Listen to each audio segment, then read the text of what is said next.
What's up guys, Chasing Lamely here with episode number 19 of The Journey, and today we're back in action in Sweden with Storfors. It's the first day of the brand new season, our first full season in charge, and I'm not going to take you through all the transfers because frankly, there are 50 of them, and it will take all day. But like, subscribe, ring the bell, and let's just go straight into our first game.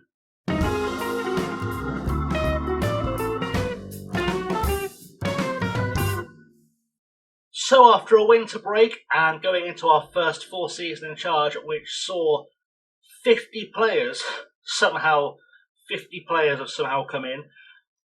As I said, not going to do a full transfer special. That'll be mad. I'll introduce you to the starting lineup today. Anyone who looks good as we go on will be highlighted. But I'll just talk you through the season preview before we get into today's game. Season preview wise, we are now predicted to win the league easily. Odds on favourites, us and Pateo.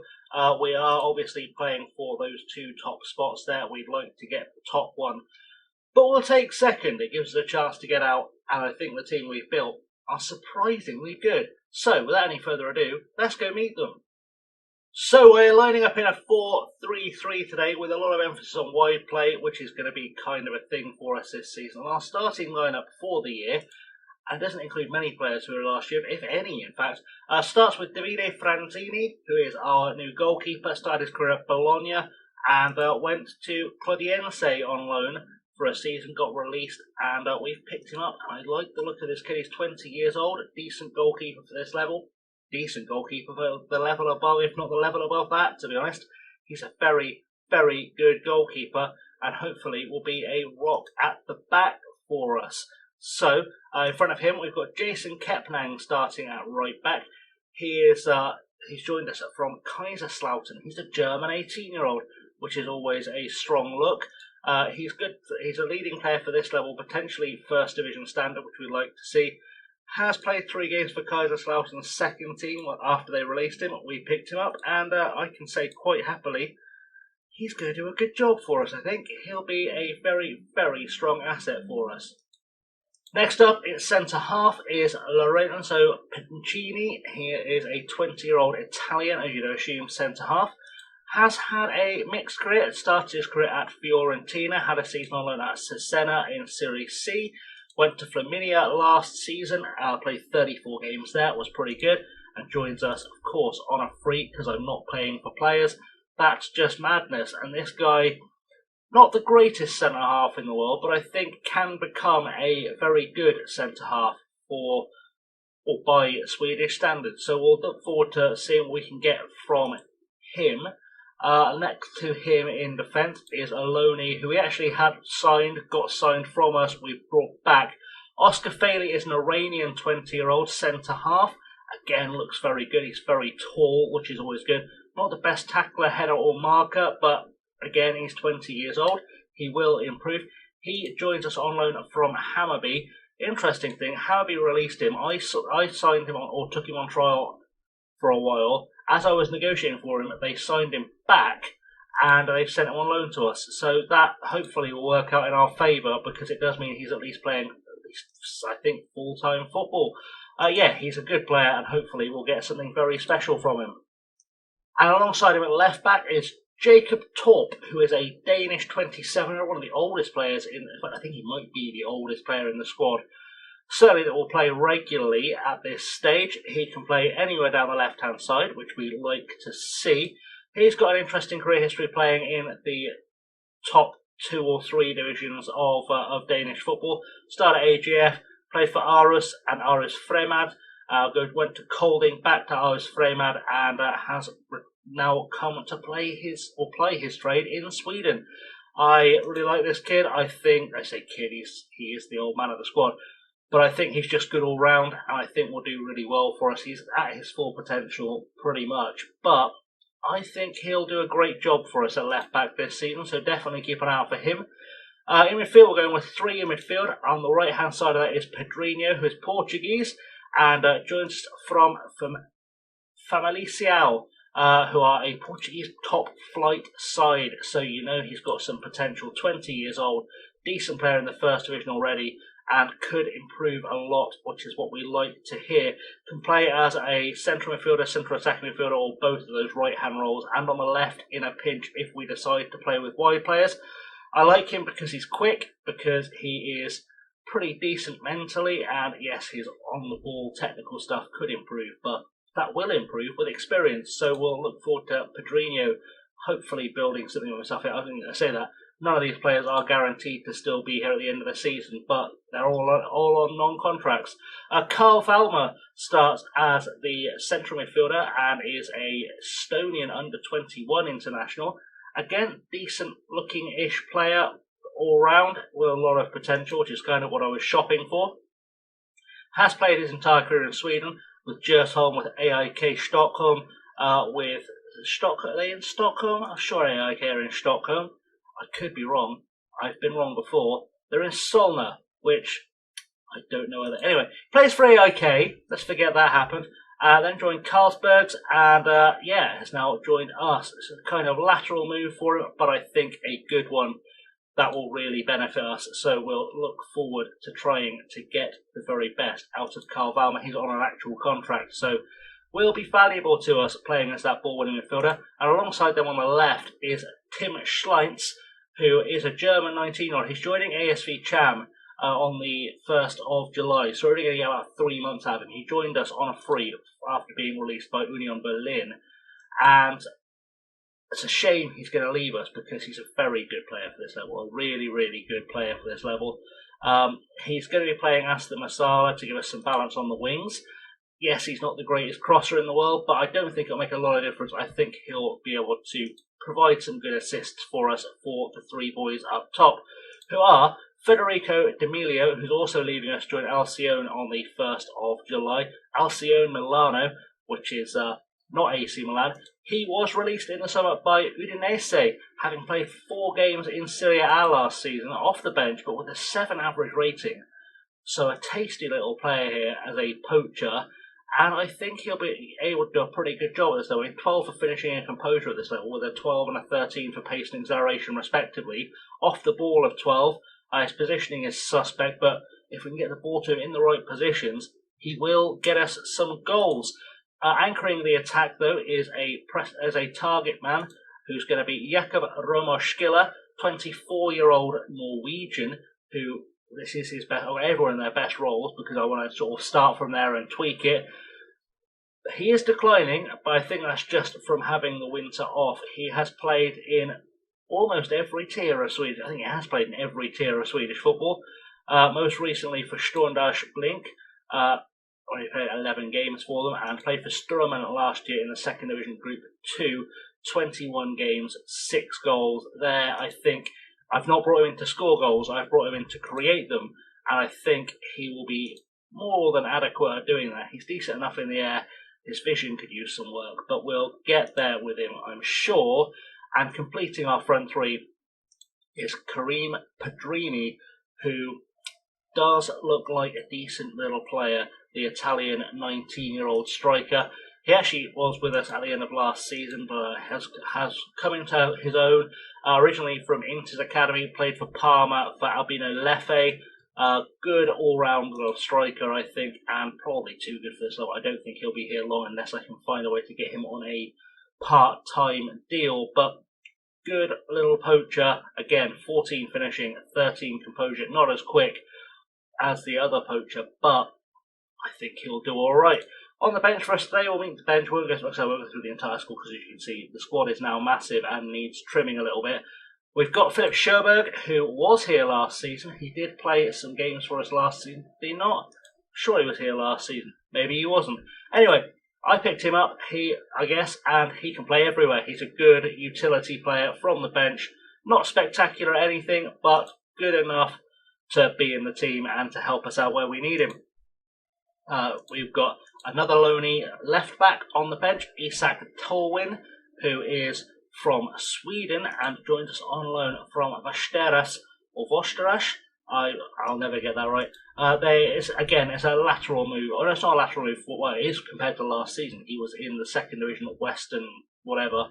but is on loan from the First Division Elite, which is 2 divisions above us, and can certainly play at the level above. He'll be with us for the season, so good to have him for security.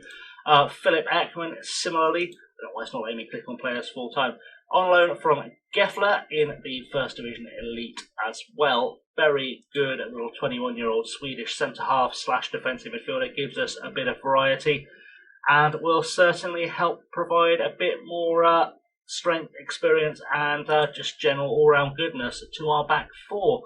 In the midfield side, we've got Nick Hoffman, who is another German, 19 years old. He joins us from Hamburg, who are apparently in the Zwei Bundesliga still, but joins us from Hamburg, played for their second team last season. I like this guy as a central midfielder. I think he's really good. He can, of course, also fill in deeper if we need to switch things up, but really good passing and vision. Should be a good creative force for us for as long as we can keep hold of him, which hopefully will be for a while. Anthony Fossey is in the team as well. French player, which is always a bit of variety, mix it up. Bit of a French contingent here. He's playing for Ajaccio 2 last season. Came to us on a free in this summer. And again, another midfielder I really like. Decent at passing the ball, decent at spotting a pass, and should give us a little bit of an option in central midfield should we need to use it as well.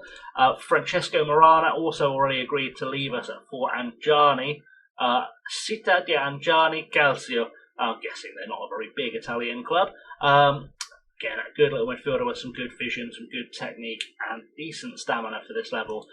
Came to us from Empoli, having played for Livorno, who are miles down. I don't know what happened to Livorno. Answers in the comments below, because I'm not going to Google it. And Forte Caseta. So he's had a time in his life around. There's also a few players just in the greater squad that you will either recognise or come to recognise, like Pierre Husu, who is one of our Benin internationals. He's in the squad. He's not actually good enough to be starting, but he's in the squad, which is nice.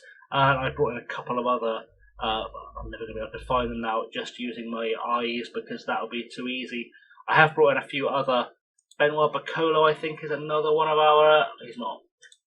I've brought a couple of Benin players in. We'll try and give them some football and see what we can do with essentially what's going to happen. But for now, let's firm this lineup and let's go and see, first day of the season, if we can live up to expectations and beat Hudiksvalls. So here in the dressing room, we're going to do a pressures all on them. What have we got to lose? Go cause them an upset. I mean, to be fair, there's no real pressure on them because we're all good enough to be here. So we'll tell everyone to go make an instant impact and hopefully they'll do that and see what we can do. So we're ready to go. Boys should be excited for their first game of the season. We're looking pretty good. Playing against a 4-4-2, which is always interesting to see. And we'll try and smash them with our 4-3-3. 3 strikers cannot possibly go wrong. Oscar Folds is on the bench, by the way. I realise I didn't finish the bench, but there we go. Oscar Folds is on the bench. He's been with us for a while, and we'll hope for the best from what we've got here. Because that's how we're going to go. Oscar Folds, I think, is the one surviving member from last year's team, off the top of my head. Anyway, we're kicked off. Let's yell some encouragement to the boys, and let's settle in and see in -2 conditions if we can get a good result. Romo Schiller is going to take the free kick for us into the box. Pencini to Torp. What a goal from Jakob Torp. I didn't bring him in to score goals, but he's decided that's a thing he can do. So apparently we are getting goals from our left back almost immediately. I mean, the first touch was dodgy, but the strike was fantastic. Fair play to him, and what a way to introduce himself to the fans at Storfors. Corner, and it's Torp, the goal scorer, taking it this time, headed away. Alberg heads it above Pencini, but Pedrinho with a shot from outside the box. And well, this new tactic, this new team, this new everything really does seem to be paying off for us. And yeah, Pencini got beaten in the air there, but Pedrinho didn't care. One touch and bang, half volley into the far corner. Job done, 2-0. Throw in now with Torp, and he's got an option to create more chaos here. Not by doing that ideally, but there we go. Olsen now plays it across to Royce Larsen, who puts the ball over the net. And, well, we go again, but fair play. We are looking really, really strong today. So all we've got to do is keep this going. So half time then, and still 2-0. We are doing pretty well, I reckon. I'm happy with how we've dominated possession so far. Seems like the right shout. Kareem Pedrini not really into the game so far, but hopefully he'll get there as Nerdal plays it back to Rylander, to Headland, back to Rylander again, to Olsen. Olsen forward to Coker. Coker taking his time, but gets cut off by Kepnang, and D'Amelio now with a chance to show us what he can do as a poacher drifting out wide. Can he get a ball across the box maybe? He's going it alone, in for Pedrini, and Pedrini gets a first of the season, and proves why having three great strikers can be very beneficial. We're 3-0 up, and, well, I would like to think this game's over. This season might be over if we keep playing this way, and we can find our way into, well, a very comfortable, hopefully, top of the table after day one, and hopefully we'll stay there. Corner now, Torp to take it. What can we do here? Into the box, headed a goal. Penalties being given. I think someone pushed Kepnang, is what it's saying. Who is our penalty taker? It's Romoshkila. Of course it is. Our target man is naturally the one you want taking the penalties, and to be fair, he's buried it.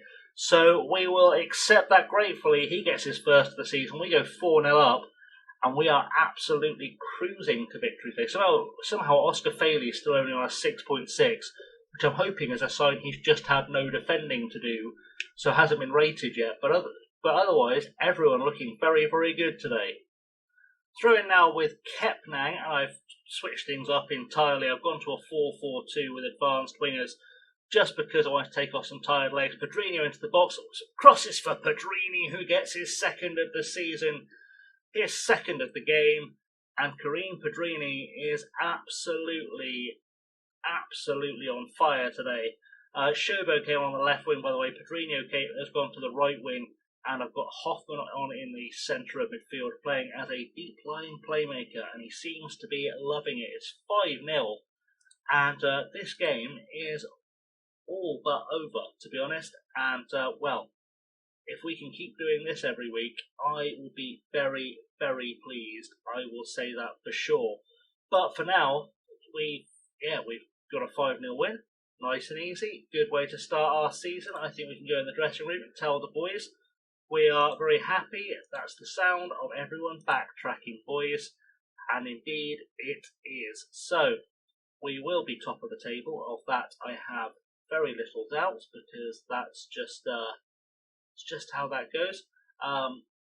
We will see what happens next. I don't know if there are any Benin games happening between now and our next league tie. So when we finally get to that screen, I will just break down where we're coming back league-wise, and if the next episode happens to be a Benin international, at least you know what's happening. So we're not even top of the table. Leo also got a 5-0 win over Gotny today, which has definitely shaken things up a little bit, but that's fine. We'll settle with being second. I'm not going to make any more transfers before the window shuts. That much I can tell you for certain. Let's hopefully get this to go back to the home screen, because it is taking its sweet, sweet time. I'll edit through it for you. So the next game we're coming back for with Storfors is going to be the Not Vikens game. I know we've not long since played Not Vikens, but this league's nicely set up so I can skip 4 games, come back, and we get 6 episodes in charge of Storfors per season. So that's the 5th of May. I have a feeling we're playing a Benin game between now and then. Luckily, we can just switch over and find out what takes ever when you've got a national team loaded as well as a league side, but that's life. Let's get there as fast as we can. So 5th of May is where we're coming back, and it will be that game is the next game, because we don't play again until June. So looks like we're doing a week of Storfors followed by a week of African nations qualifiers against Liberia and Egypt. That's fun. We've just had another African nations competition pop up. They just pop up all the time. Anyway, let's wrap the episode there, because I'm aware it's going to be a little bit longer than usual. So, thanks for watching, guys. I have, as always, been Chasing Linear. Don't forget to like, subscribe, ring the bell, all that good stuff. and I shall see you next time. Until then, stay safe and have a good one.